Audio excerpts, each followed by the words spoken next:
Hello friends, तो यहाँ दिया हुआ है कि कुछ वास्तविक संख्याओं के दशमलव प्रसार नीचे दर्शाए गए हैं। प्रत्येक स्थिति के लिए निर्धारित कीजिए कि संख्या परिमेय संख्या है या नहीं है।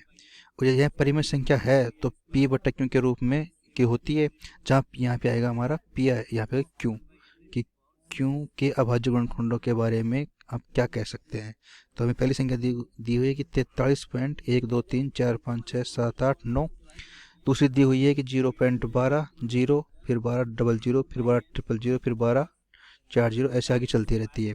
और तीसरी दी हुई है हमारे पास 43.123456789 के ऊपर एक 12, यानी कि ये मतलब आवर्ती हो रही है इसकी बार बार, इसलिए इसके ऊपर एक ये लगा दिया कि ये आगे इसी तरह चलता रहेगा। 9 के बाद फिर 1 2 3 4 5 7 8 9 आएगा, फिर ये चलता रहेगा। तो अब देखते हैं कि हमें बताना है कि परिमेय है या नहीं है। तो परिमेय होने के लिए सबसे पहले क्या है कि हमें पता है कि हमारी जो संख्या है वो p बटा क्यू के रूप में होनी चाहिए। तो अगर ये इस रूप में, तो इसका जब दशमलव प्रसार करेंगे तो दो बनते हैं। एक तो बनता है हमारा शांत, यानी कि मतलब जो इसका फिक्स है दशमलव प्रसार है उसका वो समाप्त हो जाता है। जैसे यहाँ पे ये 9 के बाद समाप्त हो गया, ऐसे ही शांत होता है। एक होता है हमारे पास अशांत आवर्ती। ये होता है अशांत आवर्ती में क्या होता है कि चलता रहता है इसका प्रसार, लेकिन जो प्रसार है वो बार बार एक निश्चित अंतराल के बाद उसकी पुनरावृत्ति होती रहती है। तो जैसे हम देखते हैं जो पहला पार्ट है, इसमें क्या है कि हमारे पास इसका दशमलव प्रसार क्या दिया हुआ है कि संख्या का 13 और 43, फिर दिया है 0.1 2 3 4 5 6 7 8 और 9 दिया हुआ है। तो हमारे यहाँ पे इसका जो प्रसार है शांत है और इसकी कोई आवर्ती नहीं हो रही, तो हम कह सकते हैं कि ये एक परिमेय संख्या है, क्योंकि इसको हम p बटा क्यू के रूप में लिख सकते हैं कि इसका जो दशमलव प्रसार है वो शांत है। तो कह सकते हैं कि ये एक परिमेय संख्या है, ये एक परिमेय संख्या है और परिमेय संख्या है, ये एक परिमेय संख्या है। और परिमेय संख्या होने के साथ साथ इसका जो ये है, जो इसका दशमलव प्रसार वो शांत है। और शांत कब होता है? जब हमारा क्यू है ये 2 की पावर m इंटू 2 की पावर n के फॉर्म में यदि दिया हो, ये 5 की पावर n के फॉर्म में यदि हो, तो हमारा जो दशमलव प्रसार है जो किसी भी परिमेय संख्या का वो शांत होगा। तो हमें दिया हुआ है कि ये इसका जो पहली जो संख्या दी हुई है इसका दशमलव प्रसार शांत है। तो इसका जो क्यू है p बटा क्यू के रूप में जब लिखेंगे तो जो क्यू है वो 2 की पावर m इंटू 5 की पावर n के रूप में होगा।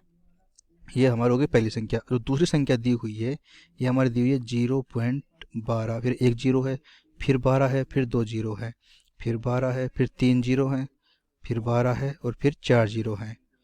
तो ऐसे चल रही है। हम देखते हैं कि जो ये हमारी जो दूसरी दी हुई है परिमेय, ये जो भी संख्या है ये ना तो ये शांत है, क्योंकि इसका जो दशमलव प्रसार है वो कहीं अंत नहीं होता उसका, ये कहीं समाप्त नहीं होता। और ना ही ये अशांत आवर्ती है, क्योंकि ये इसका समाप्त तो होता ही नहीं, लेकिन ये कई मतलब इसकी कोई निश्चित अंतराल के बाद संख्या की पुनरावृत्ति नहीं हो रही, तो यानी ये अशांत आवर्ती भी नहीं है।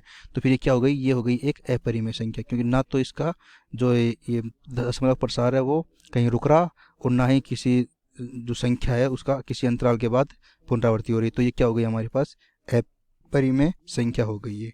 ये हमारे पास अपरिमेय संख्या। अब हम देखते हैं हमारा जो तीसरा पार्ट है वो देखते हैं। तीसरे पार्ट में क्या है हमारे पास? तीसरा पार्ट है हमारा यह है 43.1 2 3 4 5 6 7 8 9 और इसके ऊपर एक लगा हुआ है, बार लगा हुआ है। ये बताता है कि 9 के बाद फिर से ये पूरी संख्या है जो इसकी पुनरावृत्ति होती रहेगी। तो इसका मतलब क्या है कि ये अगर ये अशांत आवर्ती है तो ये परिमेय तो होगी, तो इसको हम p बटा क्यू के फॉर्म में लिख सकते हैं। तो ये तो कह सकते हैं कि ये होगी हमारे पास परिमेय संख्या, ये होगी परिमेय संख्या।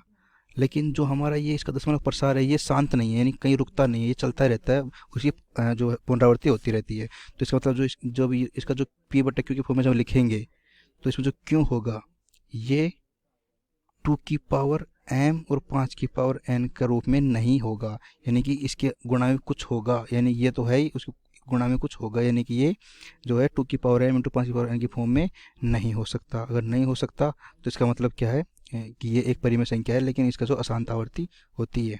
तो ये हो गया हमारा इसका आंसर। हमने बता दिया कि जो ये परिमेय है या नहीं है, और फिर बता दिया कि जो क्यों के अभाज्य गुणनखंड ये 2 5 होंगे या नहीं होंगे।